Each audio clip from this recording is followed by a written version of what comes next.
Hi, what's up? This is your friend Andrew here, and I'm ready to bring you another KeyForge deck review. Uh, as usual, this is one of my actual physical decks that I own that I opened randomly, and if I ever do one that's someone else's or that I traded for, I will make sure to mention that. And I wanted to get another one in tonight because my kids and I are going to a sealed Swiss tournament tomorrow and going to open up some new decks. And so I just thought it'd be really cool to get another one of my backlog in before that happens. So that then maybe tomorrow night I can bring you the one I play with tomorrow and keep that rolling. So anyway, this one here today is Hannaah Untainted Haven Miner. And Hannaah has Mars, Logos, and Shadows going for her. And we'll get started with the Logos. So, to start right off, we see a Dimension Door. And I gotta tell you, Dimension Door is a card that I have mixed feelings toward. When you play it for the remainder of the turn, when you reap, instead of gaining from the pool, you steal from your opponent. So, in order for this card to be good, two things have to be true. First, you have to have creatures ready to reap, and second, your opponent has to have amber in their amber pool. If both those things are true, then this is a good card. You know, you're going to get at least one steal. Essentially, you're making your opponent lose each time you reap is kind of the way to think about it. In my experience, it just often doesn't work out that way. But we'll, maybe I'm just having bad luck or something. So anyway, it could turn out good sometimes, but I feel like often it doesn't live up to its promise. Okay, but next we have Fogify, which gains you an amber and prevents your opponent from fighting on their next turn. That's pretty good. And important to note, cannot effects like this override can features, or can effects. So for example, if I play Fogify and then on my next turn my opponent plays Anger says ready and fight with a friendly creature, the cannot from Fogify overrides even the must from Anger, and so they ultimately cannot fight. So just something to be aware of. It is a real hard, nope, you can't fight. Okay, next we have Lab Work, gain an amber and archive a card. I think archive is really powerful. I love to see Lab Work. Then we have Twin Bolt Emission, which gains you an amber and then lets you deal 2 damage to a creature, and then 2 damage to a different creature. Notice the damage must be dealt if possible, so if your opponent has 1 creature and you have 1 creature, you're going to have to deal 2 damage to each of them. But it's a good card. Get those damage plinks in, get that amber. I like it. Okay, next we have Bat Drone.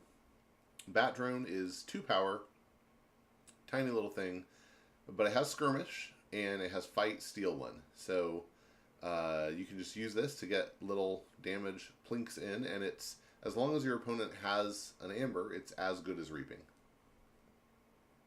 And well, it's better than reaping. So you could think of it then as reap, your opponent loses 1, deal 2 damage to something. It's good. Then we have 2 copies of Dexter. Dexter is possibly my least favorite Logos card. So Dexter captures 1 when he's played, and then when he's destroyed, you put him on top of your deck. So if this said you may put Dexter on top of your deck, I'd be a lot more on board, because it would mean I could play him, and then when he was destroyed, I could decide whether I wanted to see him again or not. The fact that he has to go back on top means I generally consider him a liability, and I'll play a Dexter if I know it'll prevent my opponent from forging for a turn and actually slow them down.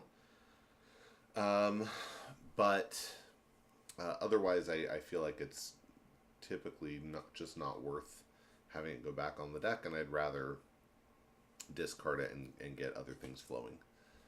Doc Bookton, it is worth noting, that could be the fact that I discard Dexters could play into why I feel like Dimension Door doesn't fire enough.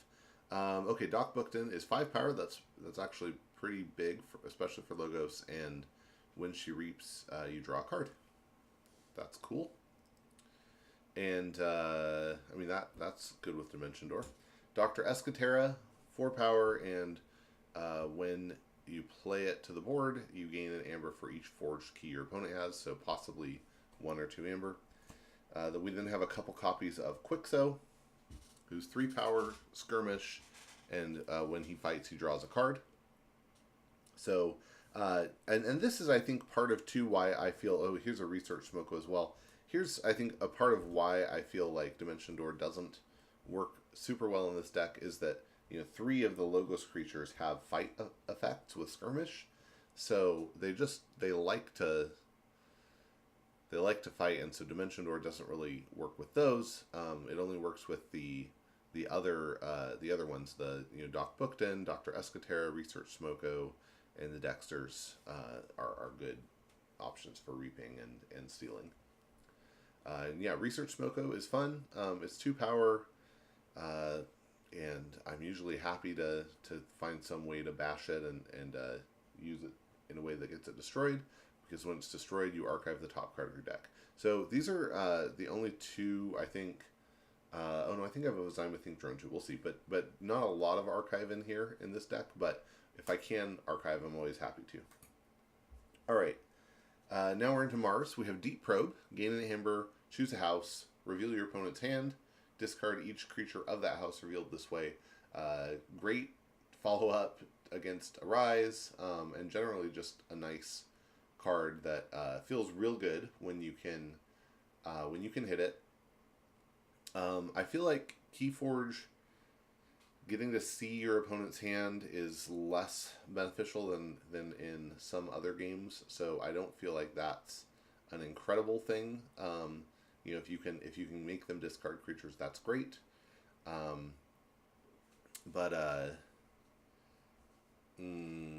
Yeah, getting to see the hand I don't think matters that much. It could in some situations, I suppose. Then we have 2 Squawkers. So Squawkers are nice. Gain an amber, ready a Mars creature, or stun a non-Mars creature. I'm almost always angling to ready a Mars creature if possible. I feel like you get more value out of the card generally that way. Compod is another way to ready your Mars creatures. It's an artifact that can exhaust to let you reveal Mars cards from your hand and ready a Mars creature for each one that you do. So, typical turn with Compod on the board already would be, to choose Mars. Let's say I have 2 Mars cards in my hand. I'm going to go ahead and do something with 2 of my Mars creatures that are already on the board. And then use the Compod, reveal the cards from my hand, ready the creatures that I already used. Then I'll go ahead and play the things from my hand. That's kind of an ideal turn. If you don't have any Mars creatures, then you might play one and then use the Compod to reveal your other card.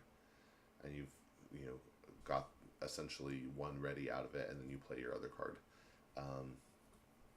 So anyway, but yeah, I feel like it has a lot of potential for value, especially if your creatures are staying on the board. And this deck actually has a decent chance of that happening. So, for example, we have 3 copies of Grabber Jammer.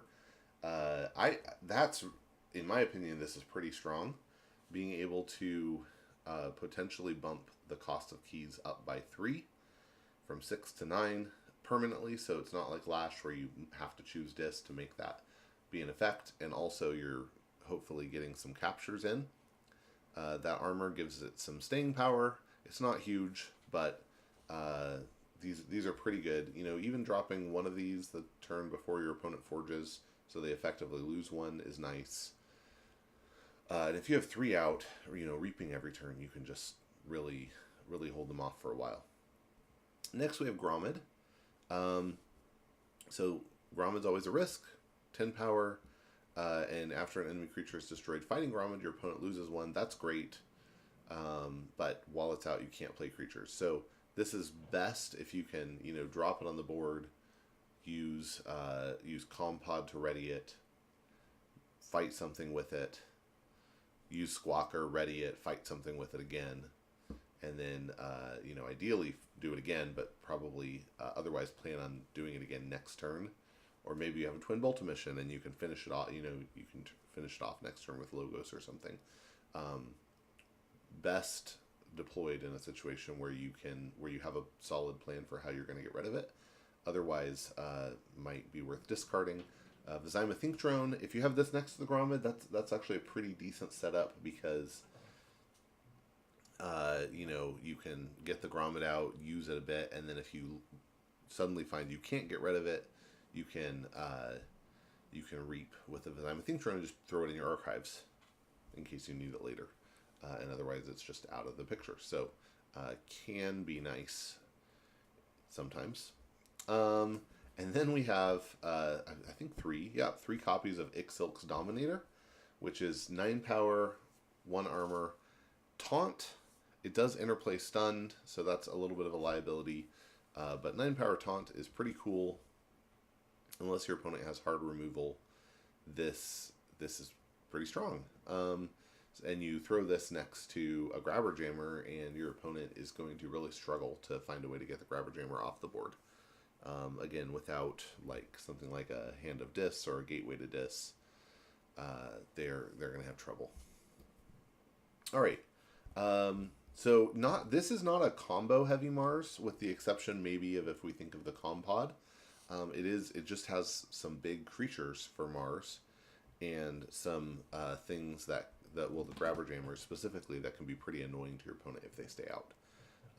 So in my opinion, it's decently strong without having to do the crazy combo shenanigans.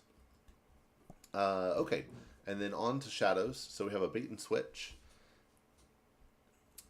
Sometimes, this can pair really well with the Grabber Jammers because you force your opponent to burst up to large amounts of amber that are going to make the bait and switch more effective, and hold them off of a key longer. So I think it fits in pretty well with, at least with the Mars part. It also can work pretty well with the Dexter. You drop your opponent from 7 down to 5 by playing 2 Dexters. They kill your Dexters and reap a couple times. Now they're at 9. Bait and switch is great at that point. Ghostly Hand, if your opponent doesn't have a lot of amber, this can sometimes get you a steal along with just a reliable 2 amber, which is good. It's good even if you don't pull off the steal, and if you do pull off the steal, it's fantastic. And then a Miasma, again, really strong with the bait and switch. It's good while you're searching for your Grabber Jammers. Gains you an amber and just makes your opponent skip Forge a Key on the next turn. Now I think at higher power levels, what I expect is a lot of decks will have ways to forge out of that step. Key charge, things like that. But that they have to draw that, and outside of that, this is still just a pretty good setup. Then we have Customs Office. This is one of, I think, 2 artifacts in this deck, right? No, 3, because we have another one coming up in a second. But the only other one we had is the Compod. But this one is nice if your opponent has a lot of artifacts. They are going to have to pay you in order to play them. So nice if you can get it out early. And importantly, it says must pay you 1 amber. So this means that if they can't pay the amber, they can't play their artifact, which is probably even better than you getting an amber from them. Then we have Seeker Needle, which exhausts to deal the damage to a creature. If that damage destroys the creature, you gain 1. All right. Then we have, we're going to run through several smaller Shadows creatures. So Carlo Phantom has Elusive and Skirmish. 1 power Skirmish, that's cool. And each time you play an artifact, steal 1. Now that's kind of unfortunate because we only have 3 artifacts. You're not going to get a lot of play out of him, out of that steal.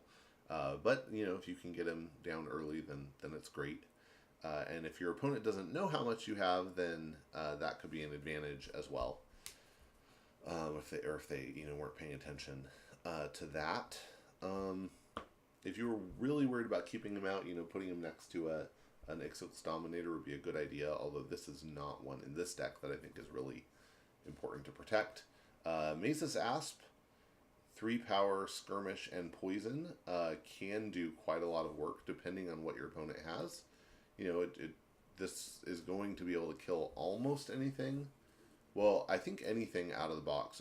Is there other things with 3 armor? I think there might be 1 or 2 things in Sanctum that have 3 armor out of the box. And definitely there are things that can get more with certain effects. But most things, Mesa's Asp is going to be able to cut through, deal the damage, the skirmish is going to protect it, and, get that kill. So if you're worried about your opponent getting establishing a board presence, this can be a nice thing to have out. Moon Cursor, this is a great one to protect with the Dominator. It has skirmish and poison, only 1 power, but when it fights, it steals 1. So you're getting a lot of value.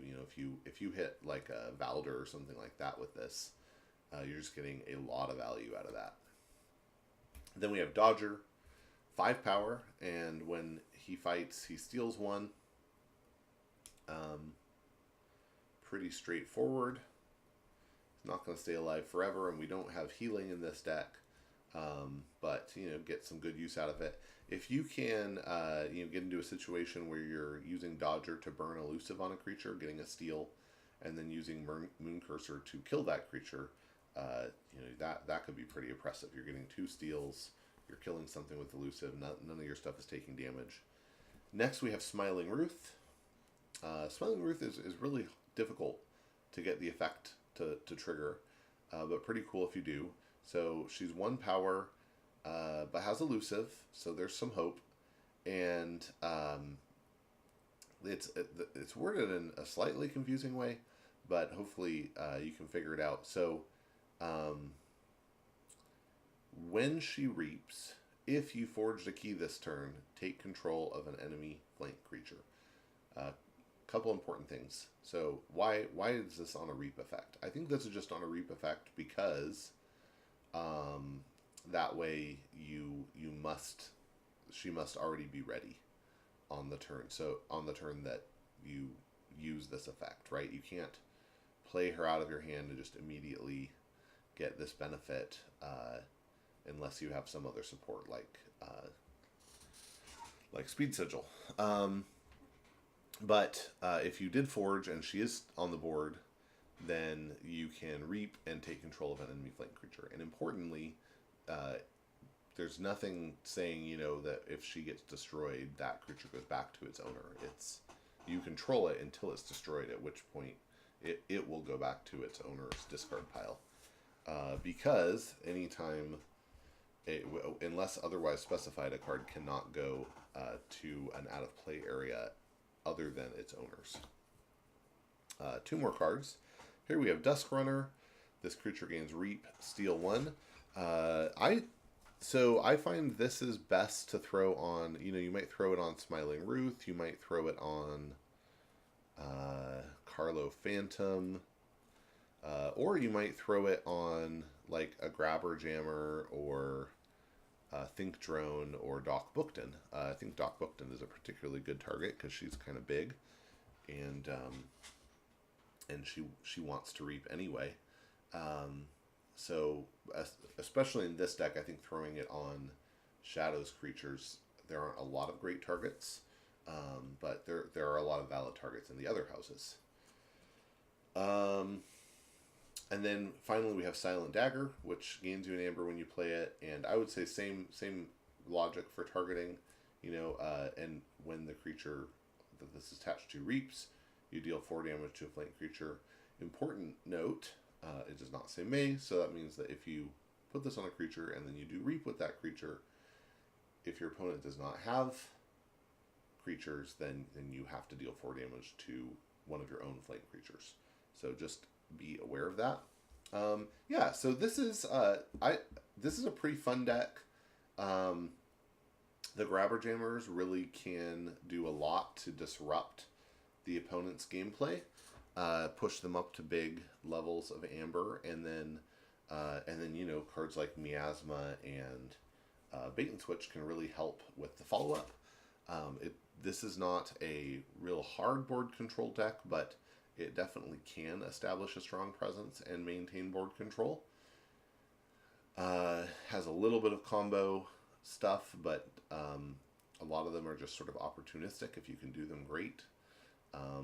Yeah, and it's a fun, just kind of overall pretty decent deck.